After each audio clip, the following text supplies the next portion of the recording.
ပြားရည်ပါတာတာကိုရင်နှွေးပူပူနဲ့ဘယ်တော့မှတွဲမတောင်းနဲ့နော်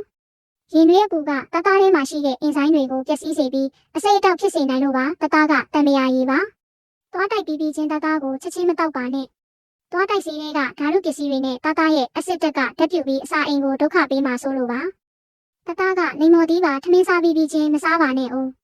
အစာချေစနစ်ကိုနှောက်ယှက်ပြီးအစာအိမ်ထဲမှာအစစ်တက်ကိုပုံများလာစေလို့ပါတာတာတို့ကိုစပွဲပေါ်မှာဒီတိုင်းအကြာကြီးပြစ်မထားပါနဲ့ပူနွေးတဲ့လေထုကဘက်တီးရီးယားတွေပေါက်ပွားလာစေလို့ပါ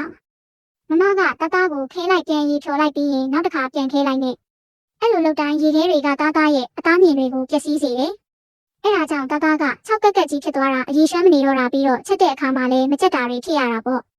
တာတာကိုနာကျင်အောင်မလုပ်ပါနဲ့တာတာကိုရေထဲနှစ်ပြီးအရေးဖြော်တာမျိုးလည်းမလုပ်ပါနဲ့အဲ့ဒါကအသားတွေကိုမာပြီးမဲသွားစေတယ်တာတာကိုထုတ်ပိုးမှုအကျက်ကြီးတွေထဲမှာမထားပါနဲ့တော့တာတာအသက်ရှူလို့မရဘူးအထဲမှာဆိုထိုင်းစာတွေများလာပြီးမှုတွေဘက်တီးရီးယားတွေမြန်ပေါက်လာလိမ့်မယ်တာတာကိုရေခဲတစ်တာထဲထည့်မထားပါနဲ့အေးတက်ကအခွန်လေးကိုမဲသွားစေတယ်ပြီးတော့ပုံမြန်ပုတ်သွားလိမ့်မယ်တာတာကခရမ်းချင်ပြီးရေခဲတစ်တာထဲမှာမနေချင်ဘူးရေခဲတစ်တာထဲမှာဆိုရင်6ကက်ကက်နဲ့အရသာမရှိတဲ့အဖက်ကြီးဖြစ်သွားတာတာတာကချိတ်ပါတာတာကိုမထုတ်ဘူးပဲထားတဲ့အခါရေခဲတစ်တာထဲကတခြားအနှံ့သက်တွေနဲ့ဆိုထိုင်းစာတွေကိုတာတာကစုပ်ယူမိပြီးအသားတွေတဖြည်းဖြည်းပျက်စီးသွားစေလို့ပါ